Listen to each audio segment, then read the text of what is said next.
Hello, everyone, and welcome to our training session with myself, Dr. Lanette. And today we're going to discuss TRC, Transition of Care for HEDIS. Oh boy, I'm so excited because I get so many questions about transition of care about TRC.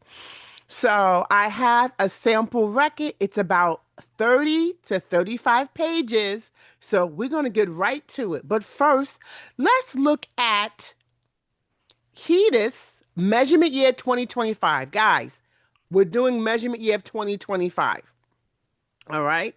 So we're looking at exactly what the HEDIS measure is requesting from us. Now, where did I get this document?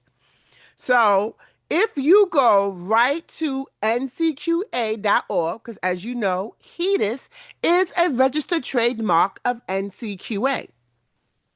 So if you go right to the website, ncqa.org, you go right to HEDIS, go to HEDIS measures and technical resources. It's going to lead you right to this page. Scroll down and you have a wealth of technical specs information, right? You have the publication, you have the audit timeline, you have the changes, you have the measure descriptions, you have so much. So for this document that I have the measure description, okay? You have so much. And I love the NCQA website. And I'm going to show you a little bit more if I have enough time today. If not, I'll do it on another training. If you don't know what HEDIS is, look at one of my other trainings. Okay. So now all you can find, this is free. Okay. This part is free. When you go to ncqa.org, they'll give you the technical resources. They have it for each measurement year. Since we're doing measurement year 2025, and this is where you see it. So the measure description is the one that I am using today that we're going to be training from. So this is free. So if you click right on it, I'll just show you and it pops up. All right, it's free. However, if you want to purchase all of the HEDIS measures, because TRC is a HEDIS hybrid measure, right? There's over 99 HEDIS measures. You got some hybrid or star measure, star ratings. But for TRC, it is a HEDIS star rating measure. Okay. If you want to get all of the measures, then you will go right here to NCQA store. And for measurement year 2026 is $550. If you do measurement year 2025, I think it's $450 or $475 now, but you can definitely buy this. Okay. But for the training of, for this training purposes, you don't need it. We're just going to use the free information, which I absolutely love. Okay. So now, transition of care. What does the measure require? So even though we're in one measure, we have four indicators or four submeasures, as some people would like to say. We're looking for percentage of discharges for members 18 years of age and older who had each of the following reported. All right. So we're looking for notification of inpatient admission, or as I say, NIA. We need documentation of receipt of notification of inpatient admission on the day of admission through 2 days after admission, which is a total of 3 days. We need a total of 3 days, not the day of admission and 3 days later. That's not what we need. They're asking for a total of 3 days. We need a receipt of discharge information. That's documentation of receipt of discharge information on the day of discharge through 2 days after discharge, which is a total of 3 days. Then we need patient engagement after inpatient discharge. Documentation of patient engagement, which can be an office visit, visit to the home, telehealth, provided with 30 days after discharge. Okay, and then we have one more because we just discussed four. Then we are looking for medication reconciliation post-discharge. And this is where a lot of people usually have the issue with. But I am going to show you a little tricks of the trade. I'm only going to show you a little bit because we don't want this to be a very long training. And I can do TRC alone, each measure indicator, right? We have 4 indicators um, for maybe about 3 months of training. So, because it's a lot, it's in debt, and every record you look at has the capacity or to meet a indicator measure component. Okay. So you may look at one record and it may meet only the NIA or it may meet the MRP, medication reconciliation post surcharge, but it may meet it within the discharge itself. So that's a whole nother training. Okay. So let's go to a record. So this record is created by AIMRRA, and it's fake. It's a fictitious record. So any patient, any provider, or clinical event is just for education, training, and demonstration purposes. Okay. And then one thing that I'm going to do is I'm going to give you access to this record. So if you look down, there's going to be a link below. You click on that link and you'll be able to have access to the record. Okay. So now remember I stated earlier that we're going to be using from NCQA.org's website the free measure description for measurement year 2025. Okay. However, I am going to be using my own notes and the notes from AIMRRA to also train you. Why? Because it's just nice and clean and it's just easier for me to train from. But it's all the same thing. So, because NCQA.org HEDIS is a registered trademark from them. Okay. So that's why you see my eyes going from here to there to there. All right, let's get into it. So we know that, and remember, this is a quick training, guys. If you want more training, click on the link below. I do also trainings with AIMRRA. I'm also a training consultant, so I can train you on HEDIS, a HEDIS subject matter expert. Not only am I a HEDIS subject matter expert within the HEDIS hybrid, but also admin, right, with the coding part. So I also am able to teach on both. So let's get into it. So for TRC, we know that we need to be able to abstract from an outpatient record. That's what the guidelines is requesting from us. We need to make sure that whatever information we abstract from is an outpatient record. Okay? Now, does that make sense at high sight? No, it doesn't. Because we know that we need NIA and we need receipt of discharge information. Receipt of discharge information comes from where? The hospital or an inpatient setting. Okay? Now, I'm going to go back and forth with terminology so we all can understand it, but I want you really to understand an inpatient setting, an outpatient setting. Okay? That's very important. So we need to understand a medical record from an inpatient setting and a medical record from an outpatient setting. So a receipt of discharge or discharge information is from an inpatient setting. Okay? 99% of the time, it's from an inpatient setting. And I'm not going to go over the 1% when it's not, right? So from an inpatient setting. So if we're looking for a receipt of discharge from an inpatient setting, but it has to be an outpatient record, okay, how can that be? Let me ask the question again. If we're looking for inpatient pages in an outpatient record, How can that be? All right, think about that. So let me give you a different perspective. If Jane goes to her primary care physician and the primary care physician says, "Oh, Jane, I'm looking in your medical record and I've noticed that you was in a hospital last week." How did that PCP, that primary care physician, get Jane's information from the hospital? Mail, fax, courier, shared EMR, right? All of these.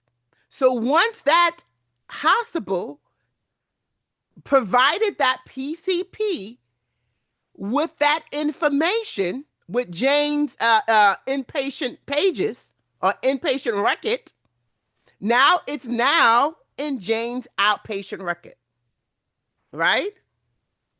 The hospital gave the provider, PCP, Jane's record from the hospital. Doesn't matter if it's mail, doesn't matter if it's fax, doesn't matter if it's shared EMR, okay? However, that PCP now has inpatient pages of Jane being in the hospital. Okay? I'm going to break it down just a little bit more easier for some of us to understand. Jane went to the doctor, went to the hospital, got admitted, not to the ER, got admitted. Jane became an inpatient patient.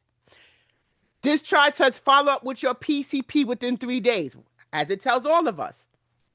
Jane goes to follow up with the PCP in 3 days. The hospital provided the PCP with the discharge summary. Plain and simple. Now, that inpatient pages is now in the outpatient record. Why? What is the doctor going to do with Jane's discharge summary that the hospital gave them? They're going to put it in Jane's medical record. That medical record is an outpatient record. Okay? So, I'm going to break it down just a little bit more. I'm going to use this terminology because it's very important that you understand this. Okay? So now, Jane's outpatient record has now inpatient pages from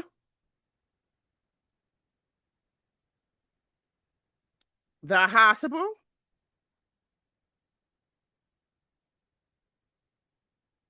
okay, inpatient stay. All right. Perfect. We got it. Yes. Okay. So now this is why NCQA, I remember when it first came out with TRC.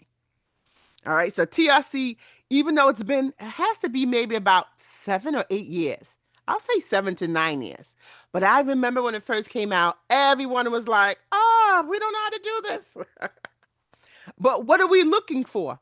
NCQA says we just want to make sure if the transition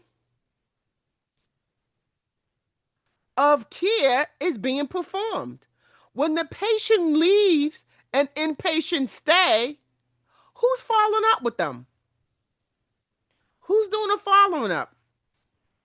Who's reconciling their medication? Who's had any form of patient engagement? Who looked over the discharge summary? Was the PCP even notified that the patient was even admitted into the hospital? And that's where we at. Okay? And that's where we at. So now we have to abstract the medical record. We have to do data abstraction. This training for data abstraction and medical record review, I can do a whole training on that outside of TRC myself. Why? Because there is a difference. Do we have to review the medical record? Yeah, absolutely. if you're nurses, if you're doctors, if you're providers, if you work in the healthcare field, this can be challenging. Why? Because we are taught to do a review of the medical record. We are taught to ask when, why, what's going on? Does A make sense for B? So that's how we taught. That's how we went to school for. Okay. But one of the things with data abstraction, even though we are reviewing the medical record, right? We need to have common sense in the medical record. Absolutely.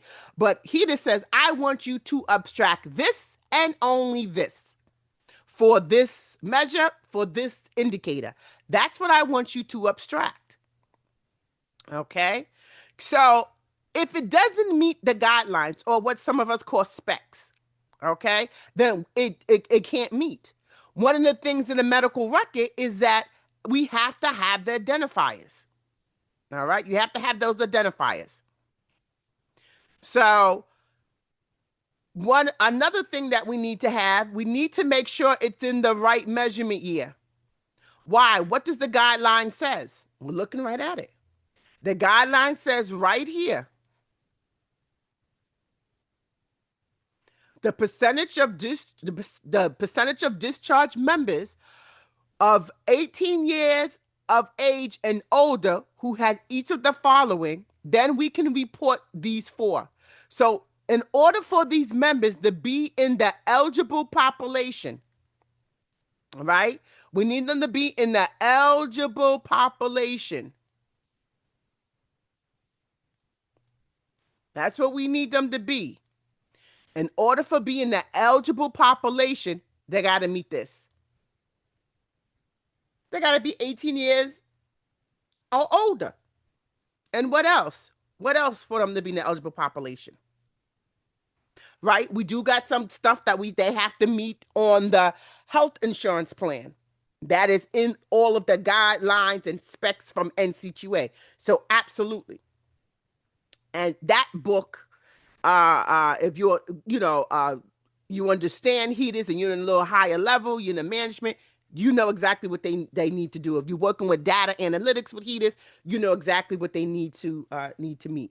But if you are a coder and you're looking to advance or get promoted in that area, I do have a training on that also. Okay. I even have a training on what is the right thing that we need to tell the system to abstract from, to segregate from. All right. So eligible population, yeah. But guess what? They had to be admitted, right, into the hospital. And what else? And discharged from the hospital. They had to be admitted and discharged. We're looking at discharges, right? Why? Because that's what the guideline states. We're looking at discharges. So if we're looking at discharges in the medical record, then that means they had to be admitted, right? So remember I said earlier, even though we're not, we're doing data abstraction, but guess what? We definitely going to need that common sense, right? Especially if we know it for notification of inpatient admission, and we have to do 3 days later. So we need to know, okay, they got discharged, perfect. When did they get admitted? Okay. But the thing is, if they got discharged, they're going to fall into this measure. If they did not get discharged, are they going to fall into this measure? No, they're not. Even if they got admitted, they had to be discharged. So, and I've been in the healthcare field for over 25 years, and maybe a handful of times or so patients that stayed in the hospital for longer than 60 days. And that means they were like very, very ill, either on isolation, because usually a short amount of time, they'll either ship them out to, I shouldn't say ship them out, right? Why shouldn't you ship them out? They either transfer them or transition them to a skilled nursing facility, a short-term rehab facility, or now most days, right, we're in 2026, most days they'll bring them down to the hospital, but the hospital floor is like a long-term care, short-term care facility where they can stay for a longer time. Okay. Yep, I've been in the healthcare field for a very long time, but I want to make sure I'm not desensitized to our patients. All right. So now let's look at the medical record. I know you guys probably got a lot of questions. And I'm a very interactive instructor, but one of the things is we have a time constraint on this. All right, let's look at the record.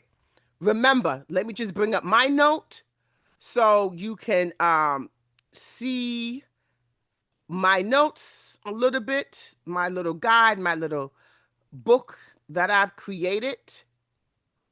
And let me go to the screen. So here, I'm going to make it larger because I am older in age. So here we have the NIA, RDI, PE, and MRPD. All right. We know that we're looking at TRC denominator is based in discharges, not members. So you can have the same patient or the same member in this measure 5 times throughout the year. Why? If they got admitted and discharged after 30 days, then guess what? They're going to fall into this member. Why? Because they got admitted and discharged. All right. So for notification of inpatient admission, these are all the things that is acceptable. Then we go over the things that's not acceptable documentation. Okay. So we can't go into this as much. If you want to go a deep dive, if you want to learn more about that to really become a HEDIS subject matter expert, come to one of my trainings. Okay, we got this record. Isn't it beautiful? I love it. We got the record. So now I want to tell you a couple of things real quick, and then we're going to review the record. One of the things is each health plan insurance company, even if you're working for a company that's just reviewing on behalf of a health insurance plan, you have to be careful of any of the AI tools that they use. Okay. The AI tools is there to assist us. Okay. Think of it like it's your assistant and a new hire assistant, not an assistant that you have worked with and they know you and you know them. Think of AI as your own new hire assistants. They work for you. They help you out.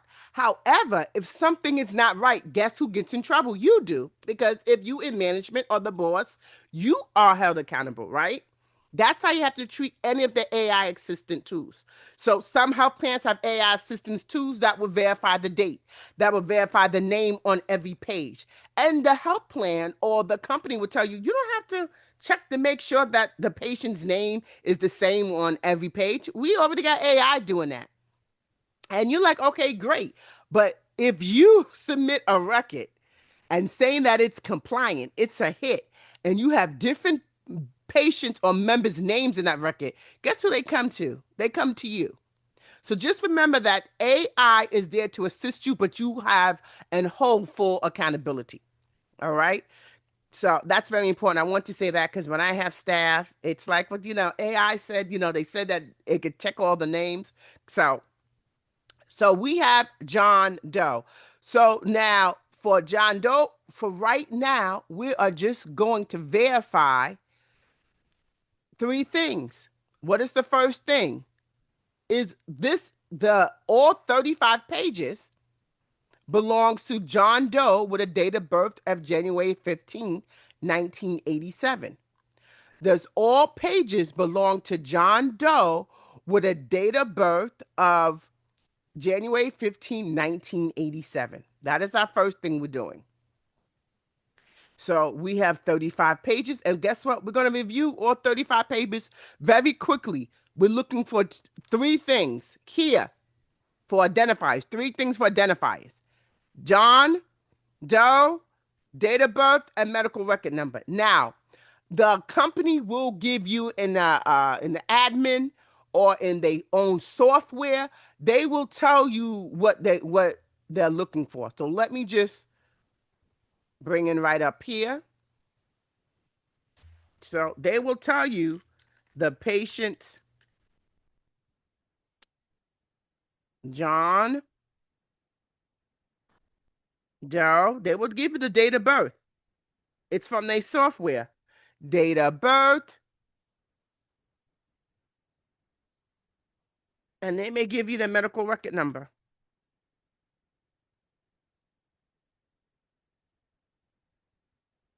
Now, the reason why I'm doing this in real time so you can see it, because when the software that whatever insurance plan you're with or company you're with is going to be a different software. Okay. Some insurance companies that I've seen in the last 2 years, guys, they went back to Excel spreadsheet. Dare I say that? So they may use Creativity, but they'll use Excel spreadsheet. They'll tell their staff verify through the Excel spreadsheet.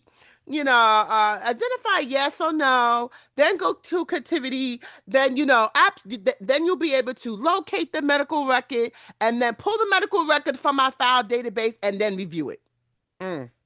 Dare I say? So that's why I wrote it out in real time. But whatever software, if you have a good insurance company, not saying the ones that use Excel spreadsheets are bad, it's just more time consuming and they have to catch up to the times. But you have any form that identifies that they want you to identify the medical record with.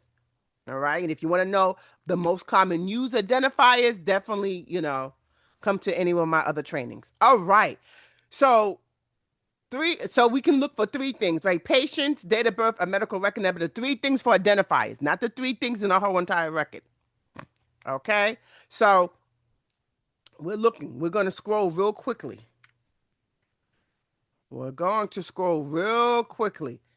John Doe, January 1st, 1987. I'm looking for all the medical records to make sure that they have, I'm going to say it very quickly, consistency, flow, same outline, and make sure all of them has any of the two identifiers. We don't need three identifiers. We need any two. Okay? So we have John Doe. Yep, we're good. We are. I know that I'm moving quickly. That's why I said this is going to be free for you to access. It's going to be in the link down below. And you can access it. All right. So I see all of them and John Doe. Now, mind you guys, this is my first time looking at this record with you guys. So I have not reviewed the record. And the reason why I did that is because it's not cheating. It's just that I know because I take trainings every year myself, guys. And when I take the trainings and some of the instructors or professors already know what's in the medical record, it's like, but you already knew what was in it. And if you already knew it was in it, then that's not fair. So I like to review medical records with you guys so we can definitely know. Okay. All right, so it's the same flow, same consistency. We have 35 pages. We at the end of the page. We have two of the three. We only need two. Doesn't matter if it's a medical record number and patient's name or date of birth, the medical record number. We have two, perfect. Now what we need to do is make sure that we abstract from the measurement year, right? Do we see 2025 in here? So I know when I was reviewing, I saw 2025. Right? And it has a medical summary from 2023 to 2025. So I know I have to review the record. Now, let's look at the three things we need to review the record, right? The identifies was the things we mentioned. Now we're going to look at the three things we need to review the record. The first thing we needed was the measurement year. We got that. We know we have 2025 data in here. Perfect. What is the second thing we need? Anybody can tell me? Anybody can think? We need to identify, is it an inpatient or outpatient record? Don't forget that, guys. Don't forget. Is this an inpatient or outpatient record? That's what we're looking for. Why? If this is all inpatient records, what does that mean? Somebody, I feel like somebody said it. I can't hear you guys, but I feel like someone said it. If this is all inpatient records, can we abstract from this record for HEDIS TRC? No, we cannot. Why? We can only abstract from a outpatient record or a shared EMR, right? Where multiple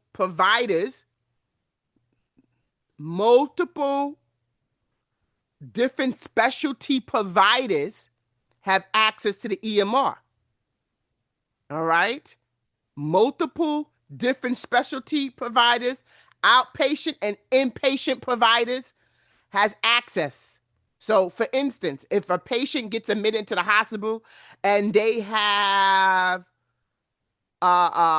their surgeon speak to them, they have a consult from another doctor, then they may have another consult for 3 other different doctors, they may have a second opinion, but the patient's still in the hospital. They are different specialties, right? But they're all inpatient. So it should be different providers for inpatient, different specialties, inpatient and outpatient. Okay, that's very important that we know that. Okay, so what we need to do now is make sure we have outpatient communication. Is this an inpatient? Is this an outpatient? That's the first thing we need to identify. The second thing we need to identify, if it's just an inpatient, then we need to look for outpatient pages. Okay, so let's look at this. Is this an inpatient or outpatient page? It says Springfield General Hospital. We got admission date. We got admission time. This is inpatient. It's 2023. But we know right now, write down, this is an inpatient. All right. Even when you look up here, we got General Hospital. All right. Let's keep looking. So now we know we have inpatient. That's the first thing we start from. Now we gotta look for outpatient. We already know this is an inpatient. We already found one inpatient page. Now we gotta hope to look for an outpatient. If you don't do this, you're wasting time. I'm gonna tell you this right now. If you don't do this way, you're gonna waste time. If you jump in to start abstracting the medical record, and then you find out, hey, I got most of these 5 out of 6 for TRC, and I realized it's all inpatient. You just wasted time. So we're gonna look. Is this all inpatient? All right. And how are we gonna know if it's all inpatient? We're gonna look for outpatient. Okay, I know I'm scrolling fast, but I'm looking at the Springfield General Hospital, and I'm looking at the dates. Why I'm looking at that? Because when I came up here, it said March 3rd. Right? When I even came up here, it says must see March 3rd and discharge March 8th. So anything in those dates, I know they was in the hospital. So that's what I'm looking at. That's why I'm scrolling so fast. Because I promise you, this is the first time I'm seeing in this record. But once again, guys, I am downloading it for you. And I love that we already checked and verified the identifiers, right? Because now I don't have to check for like 5 things at one time. Is this the right patient? Is this the right date of birth, medical record number? What's the date? That's confusing. I already spent just 5 minutes identifying that this was the right patient. So that's off my checklist, all right?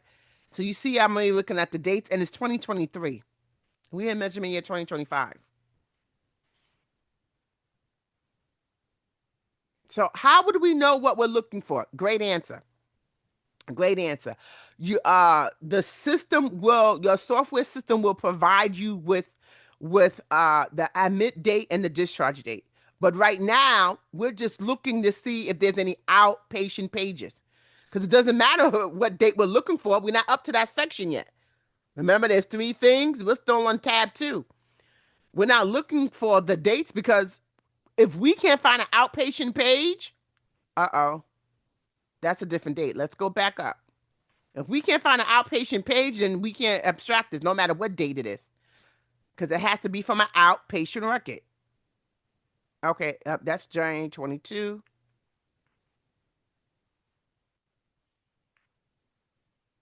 All right.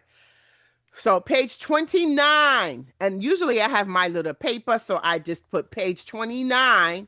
1 to 29 is inpatient, and 2024 dates, 2023 and 2024 dates, right? Because 29 ends on September 10th, 2024. All right. Okay, and look, booyah, guys. Yes. Is this an outpatient record or inpatient record? Got me dancing. You see, I'm so passionate about HEDIS. and this and this is just a fictitious record. So imagine I am with a happy record. So is this an outpatient or inpatient record? Right. It's an outpatient record. How do we know it's an outpatient record? How do we know it is an outpatient record?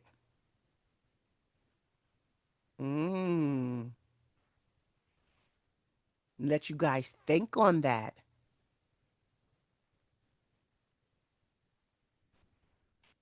I'll move it up in case you want to see some more. There's nothing else to move to. The other records were from 2024, September 24.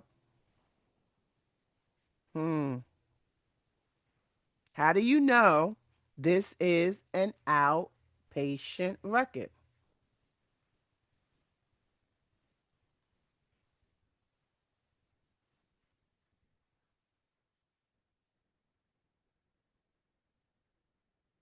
Hmm.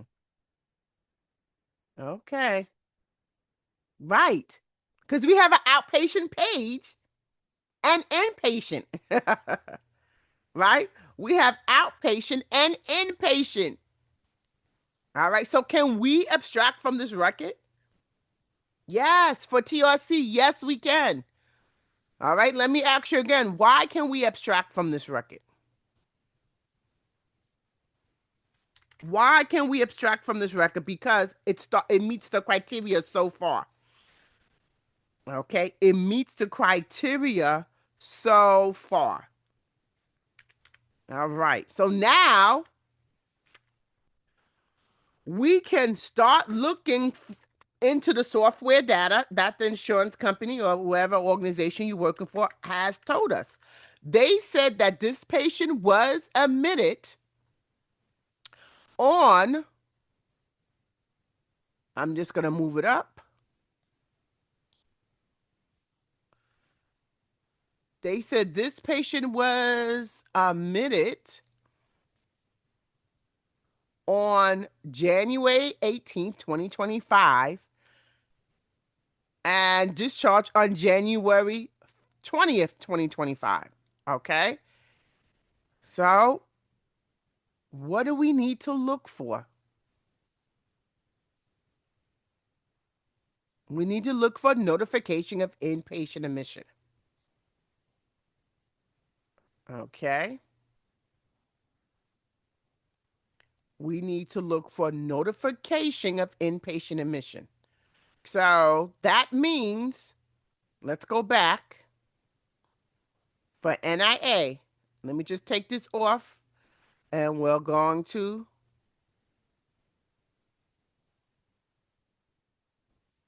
right here. First one, we need receipt of notification of inpatient admission. That's what we're looking for. Do we have that in that medical record? Now remember, guys, it's a lot. This is quick training. And we're still probably going to make it to an hour. Okay? Or more. So, has the PCP been notified that Their patient was admitted. Love this part. Why do I love this part? Because sometimes the health plan will tell you the PCP's name. Sometimes it will not. Sometimes it has patient leaves and go to different type of PCPs. But I do want to add this into it. They're looking for a PCP or ongoing care provider. That means someone that's take care of their ongoing care conditions. Okay, like an endocrinologist or a cardiologist. That's an ongoing care provider. And that's a whole nother training by itself. Because if it's an ongoing care provider, you need information if in the medical record stating that the provider saw the patient before they got admitted and saw the patient after they got discharged. Ooh. So that's why that's ongoing care, not just after they got discharged. Okay, another training for another day, of course. Welcome to HEDIS. So NIA, all right?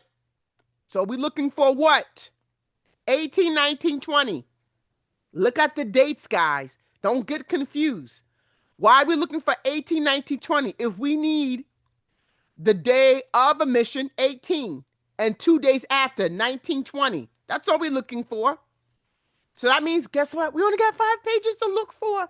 Yay, because 1 through 29 is from September of 2023 or March of 2023 to September of 2024. Yes. So that's why I write my notes. Okay.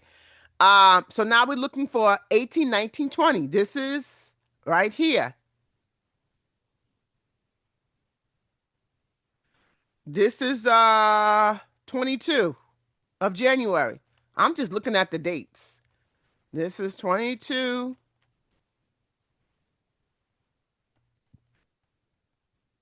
This is February. This is February 14th. What date was that? February 3rd. February 14th. March 1st. Okay, and I guess, yep, this is the last page. That was from March 1st. So, is this record compliant for, we was on page, is this record compliant for NIA? No. We don't have no documentation in the, any pages of documentation in the medical record of the PCP was notified. Right? So now, let me ask you a question. Did you even have to find out the PCP? No. Why? Because it didn't even make no, it didn't fit for NIA. Why waste time? Now, if you found it, if we located it, then we can always work a little bit backwards, just a tad bit backwards. All right, receipt of discharge information. Documentation of receipt of discharge information on the day of discharge through 2 days after discharge, which is a total of 3 days. So now we're looking for a receipt of discharge. So the member was admitted the 18th, discharged on the 21st, on the 20th, so we could do 20, 21, 22. Okay. Ooh, we're cooking with oil, guys. Okay? That means we're about to get hot. Okay. Great. All right, January 22, but we need a discharge summary or a receipt of discharge or located in the structured field in electronic healthcare record. Once again, another training. Okay, all right. We got January 22, 2025. Perfect. Okay. But we're looking for a discharge summary. Let me show you what we really should be looking for. Sometimes when you see it, you can write it down.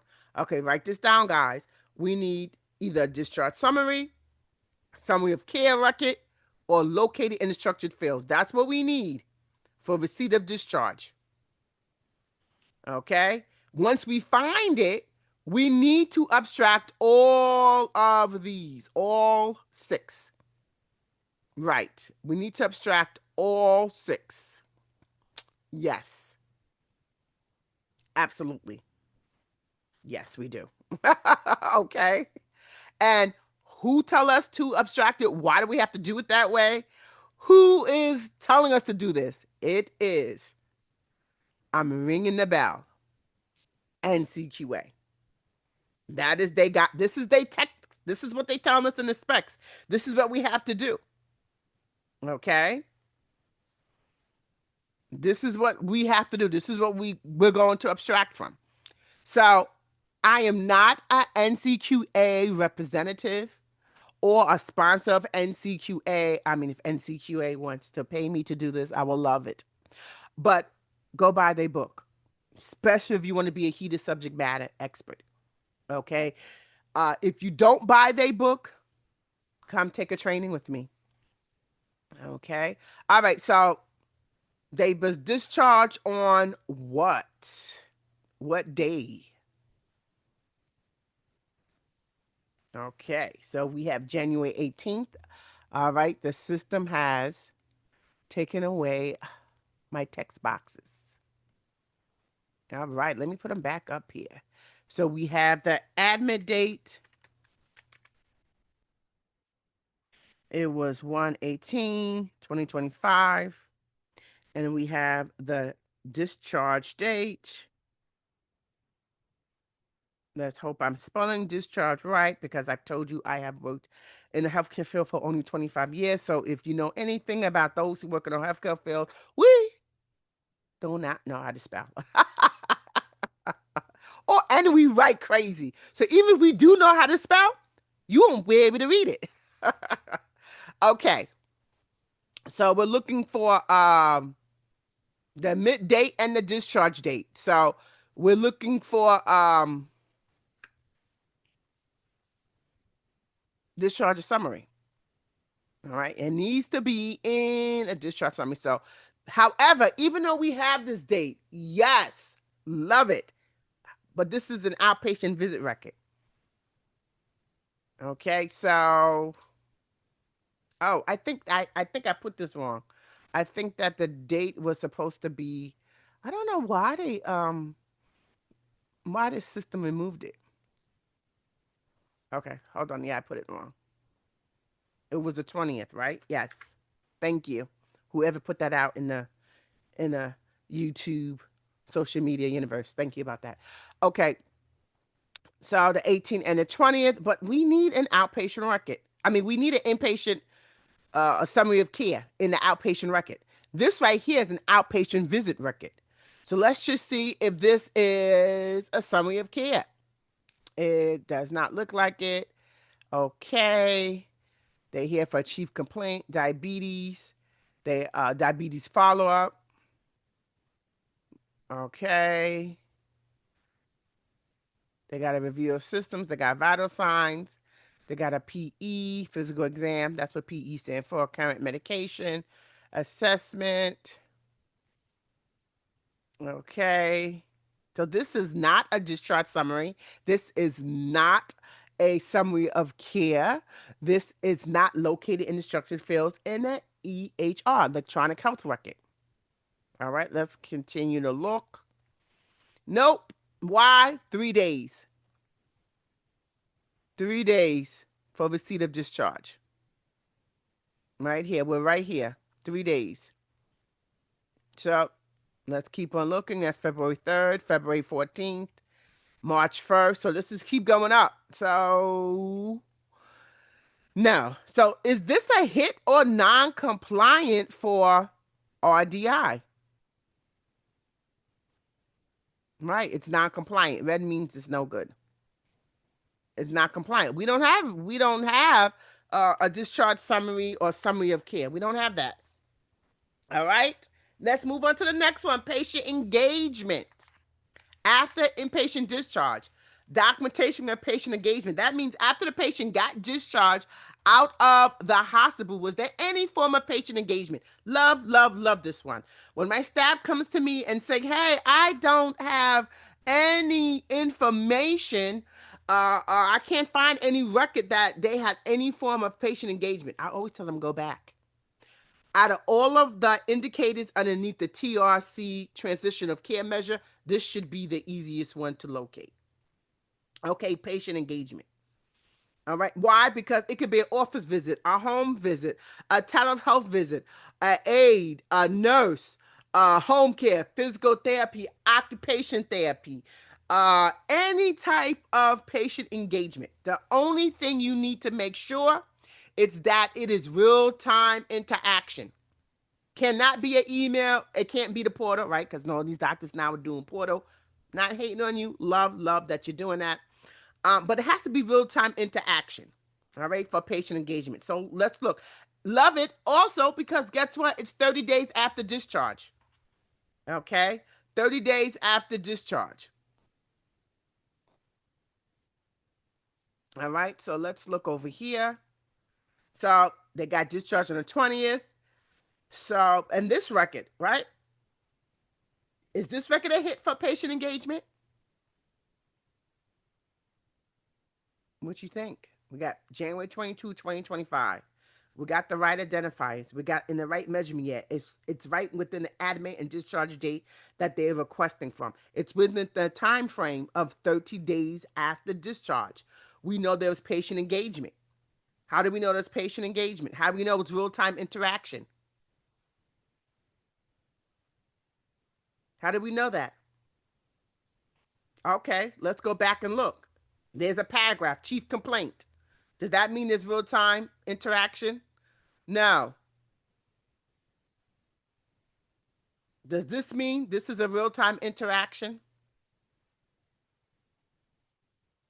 This right here, what I have highlighted. No, it doesn't. It does not. Now, does this mean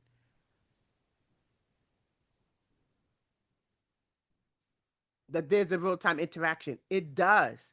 Why? Presenting for routine. He's there. Okay? All right? That's important. We need those keywords. All right? If presenting is a keyword, perfect. That's a keyword. He's there. Okay? What about this? Let's just say you didn't have this whole paragraph. Let's say you didn't have this. It's not there. You don't have it. But what you do have is review of systems, vital signs. What does that mean? Respiratory, temperature, weight, height. Like, how did that provider, let's see what's her provider's name. How did Dr. Rachel Evans, hope it's not a real provider, but probably somebody have that name because it's a fictitious record. Hope your name is not Rachel Evans. So how did Dr. Evans know or to document the blood pressure, heart rate? They had to be there. Look at the physical exam. So this suffice enough that this was real-time interaction, right? We're doing abstraction. We're just looking to see, does this meet PE, patient engagement? Yes, it does. Okay. Some HEDIS, especially the old school HEDIS seasoned, I should call them seasoned reviewers, they love to see the electronic signature. Okay, they love to see that. Now, is this a shared EMR? Absolutely it is. How do we know it's a shared EMR? Because we have inpatient providers and outpatient providers. Okay, let's move on. I told you I could take a long time. Okay, so is this a hit for MRP? It is. Yes. I mean, for patient engagement, it is. It is for patient engagement. Right? We got it within the 30 days.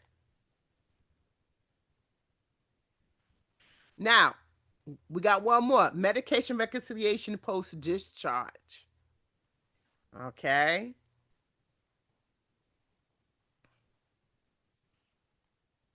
So let's look at what it says. Medication reconciliation post-discharge, or as I know it, MRP. Documentation of medication reconciliation on the date of discharge through 30 days after discharge. A total of 31 days. Are they medication reconciled? This is a whole 30 days training on myself. So we can go all the way up to what? 31 days. So we can go from January 20th to what? Do your math, guys. February 20th or February 21st. All right, write that down. February 20th, February. So you know when you're looking at the date. All right. So we're seeing if they medications are reconciled. We have January 22nd. Is this, can we use the same record for these components? Yes, you can. Yes, yes, and yes. Yes, you can. Let's see if they medications. We have they medications. Now, HEDIS says that as long as we have a doctor's signature, then that means they reconciled and reviewed their medications. That's what that means. So we have a list of medications. Okay, perfect. Also, for medication reconciliation, there are several things that you need to know about that. One, you need to know clinical prescribing practitioner, registered nurse, or clinical pharmacist. Okay, LPN cannot do it. There is acceptable documentation. There are several different, 7 or 8 different ways of documentation that you can get, that you can abstract from this. All right. One of the main ways that a lot of people like to use, and they miss out on the other 7 ways, they like to have the documentation of the current medications with the evidence that the member was seen for post-discharge hospital follow-up and evidence of medication reconciliation or review. They must be documentation that indicates that the provider was aware that the member was hospitalized. They like to use that one. Okay. So, however, even though we have the medications here, we have the list of medications, we have the doctor's signature. And let me tell you, for me, for the purpose of this training, we can accept this, but I'm telling you, this needs to be electronically signed.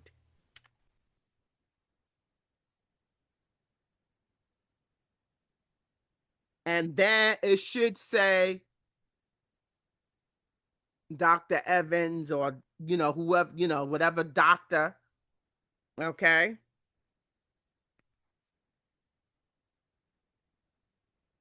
Unless you say we did not know who Dr. Evans was, it should have some type of credential so we know it's a prescribing practitioner. But either way, even if we have, and I'm pointing, like you can see me pointing to the board, but it's not a board. We're virtual. Okay. Even if it said Dr. Rachel's and Family Medical, we still need electronically signed. All right. We need this right here. And we need her name. Okay. All right. I'm just gonna remove that. We need to electronically sign. Without having an electronically signed or a signature, especially for risk adjustment, and that's a whole nother training. Um, and we need that, or attestation form. We need that. But here, we need that electronically signature because that's what NCQA says. That's what HEDIS says. So let's just say, for the purpose of this training, we have electronically signed. We have the current medications. Perfect. However, we're still going to need a couple of things and let this meet compliancy. Did this provider know that the patient was in the hospital, that this member was in the hospital? We still need that verbiage. Chief complaint: diabetes, blood pressure, medication review, labs, and patients requesting referral to an ophthalmologist. This doctor may not know that the patient was in the hospital. Okay. Now, if it's a shared EMR, that's another training. I'm not going to go into that. Okay. So let's continue reading. John Doe here. All right. Complaint, medications. We need something that the provider knew they was in the hospital. Even if the provider said patient was just discharged at the hospital. Anything.